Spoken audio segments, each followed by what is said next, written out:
Hey everyone, if you'd like to see how I made this delicious lasagna recipe, please keep watching.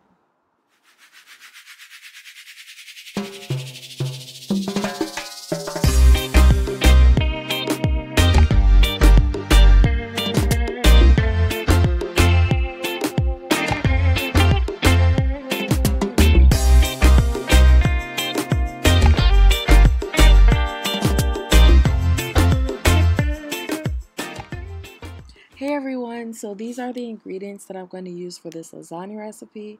I'm going to use lasagna shells, this classical marinara sauce, eggs, thyme, and I'm going to also use a bell pepper, tomato, scallion, onion, and this Romano cheese, but also you want to use a Parmesan cheese as well, mozzarella sauce, ricotta cheese, and I'm just using some leftover cheese that I have. It includes Parmesan, and this is what I'm going to use to grate the cheese on, the top one. So you want it to a medium size, and about basil and minced beef, and that's it.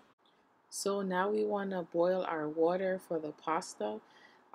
So in the boiling water, we're going to add about 2 tablespoons of olive oil, and we're just going to add some salt. And then after that, we're going to add all the pasta shells to the boiling water.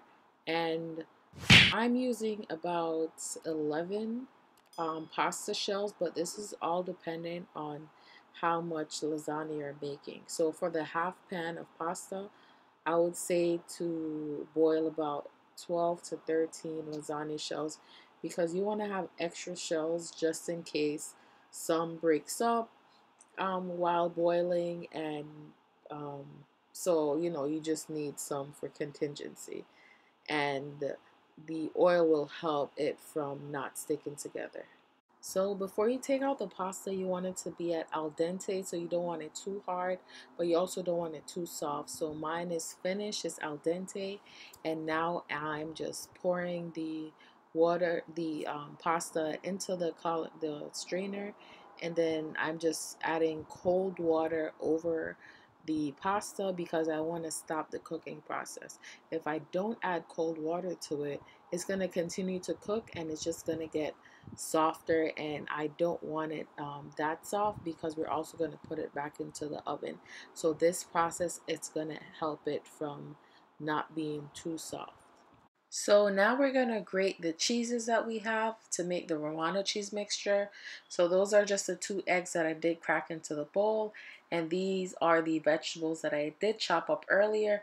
And please look in the description box to see all the measurements and for everything in this recipe, because it is there. So just reference that when you're looking. So right now I'm just grating the Romano cheese, and you want to get fresh cheese. You do not want to get the pre-bought grated cheese. It's definitely not good. It does not melt well. So just please get the fresh one. It's just going to be 10 times better, and your lasagna is just going to turn out great. And you do want to take off that hard shell that's on the cheese. It's not good. You do not want to eat that. And there's also some plastic, or some might have some type of rind on it. So just make sure everything is taken off after that. So after you grate all the Romano cheese mixture, you're gonna grate the mozzarella cheese. And for this as well, you also want to use fresh cheese. Please do not use something that's pre-shredded. Just go for the fresh cheese. It's gonna make everything taste better, melt better, and it's just gonna make your recipe 10 times better. So grate everything. So now that all the cheeses are grated, the mozzarella, the Romano, and Parmesan cheese, they're all grated. We're just gonna make the ricotta cheese mixture. So I'm putting all the ricotta cheese into a bowl. And to that bowl, I'm going to add the pre-beaten eggs that I did add. And after that, we're going to add all the seasonings. And this is black pepper, garlic powder, basil, and parsley, and we're just going to add all of that. And the ingredients are found in the description box, the measurements, sorry. And now we're gonna add the mozzarella cheese and the Romano cheese and Parmesan cheese. So we're gonna add about half cup of Romano cheese and mozzarella cheese mixture, and we're gonna add about 1 cup of ricotta cheese. So I saw that I was gonna add less than that, but I saw that I needed 1 cup, so we're gonna add about 1 cup. And like I said, all the measurements are found in the description box, so please reference that.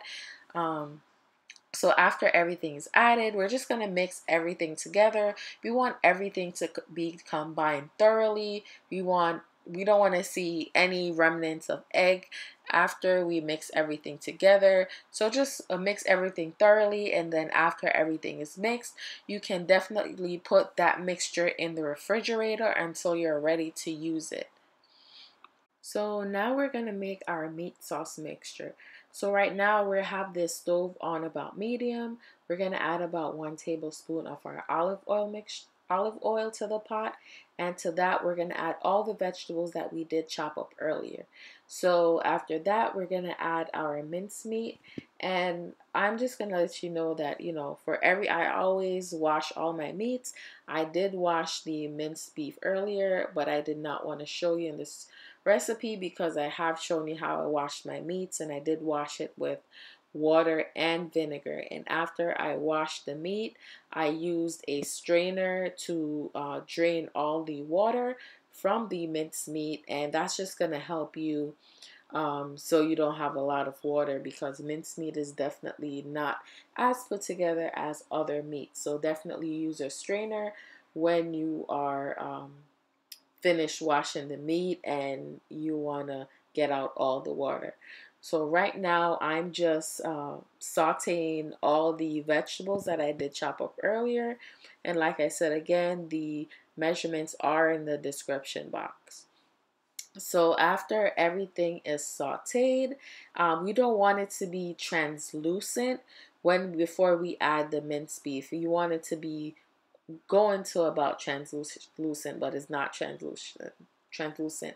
So now we're about to add our mincemeat to the pot, and before we add that, we're just going to add the rest of the scallions, the garlic, the thyme. We're just going to add everything to the pot. And once everything is all blended together, then we're going to add the mincemeat mixture to the pot. So when we add the mincemeat mixture to the pot, we're going to want to saute the mincemeat mixture with the vegetables in the pot until you don't see any rawness. You want everything to be, I guess, brown before we add our seasoning mixture. So just continue sauteing this mixture until you see no more so pink. Now that you don't see any more pink, we're gonna add the seasonings and everything else to the pot.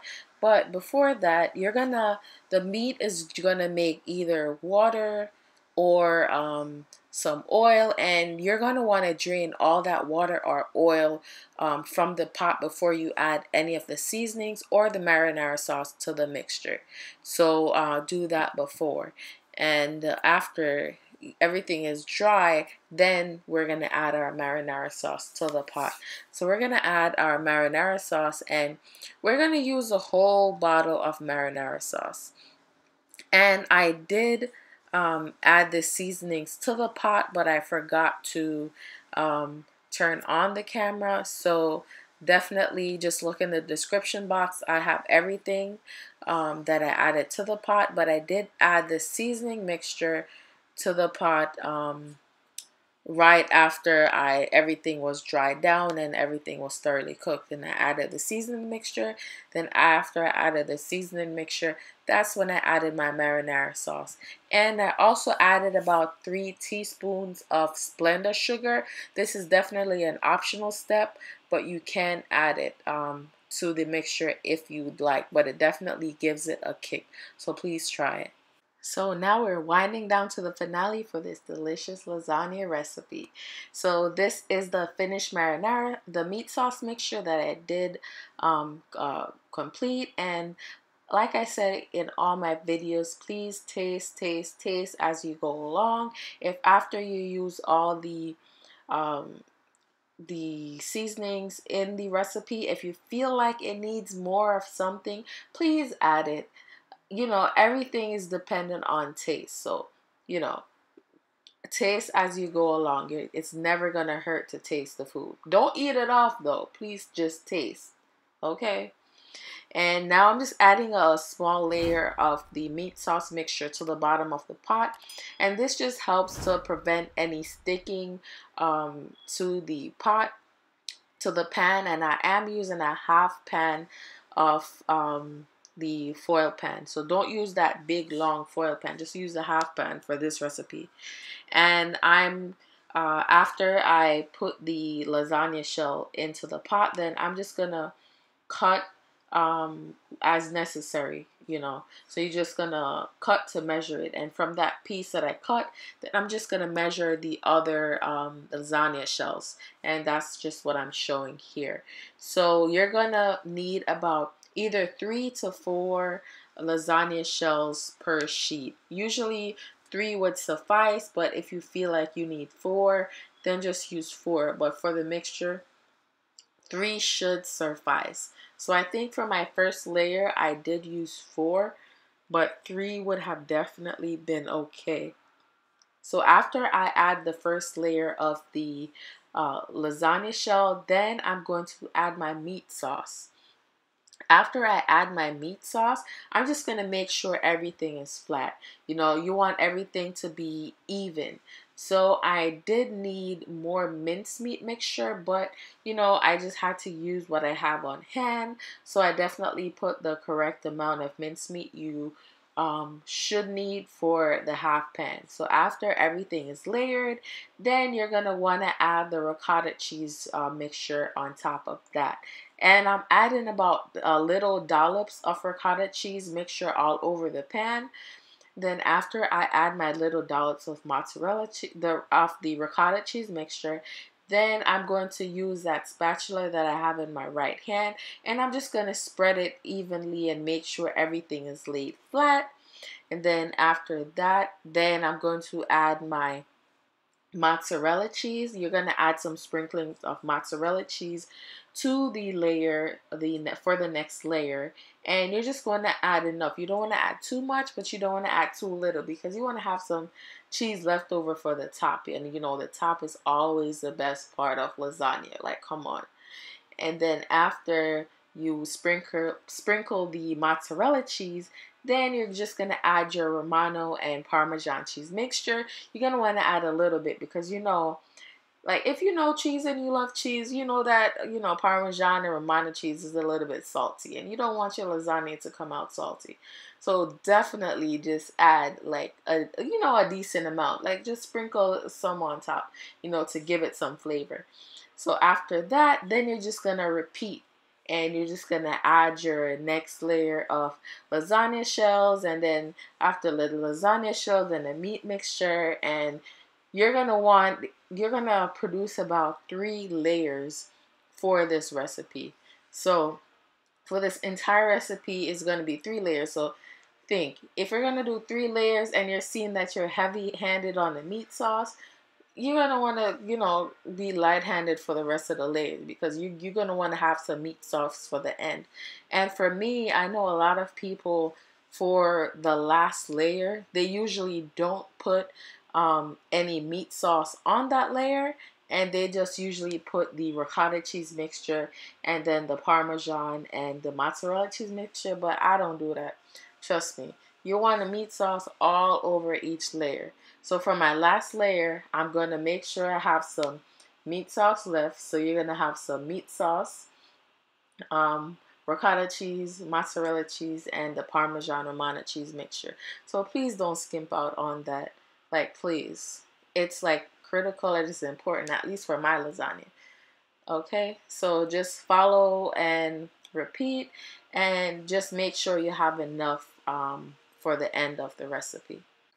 So right here, I'm just showing you the last layer, and I barely made it with my meat sauce. But you know, as us Jamaicans say, me lick but me talawa, you know? So I stretched it, and I made it to the end, and trust me, it looks good. Like, look at the finished product. Like, come on. So I'm just gonna put this in the oven. So after I put this in the oven, like this is how it's looking. And I'm just gonna cover it with some foil paper. I don't have any foil paper, I ran out. So I'm just using a foil pan, another foil pan to cover it. And this is a trick just in case you ran out of foil paper. And I have it at 375 preheated. And keep this in there for about 30 minutes. So after the 30 minutes, this is how it's looking, and it's looking good. So now we're going to uncover it for about 30 to 40 minutes, depending on how brown you want the top to be. So this is the finished product of my lasagna. It's looking good. It's brown. Like, it's just to the liking that I prefer. And like, look at this. Don't you want to eat it? Like, don't you want to make this recipe right now? Come on. Please make it. Please like and subscribe and continue watching my videos.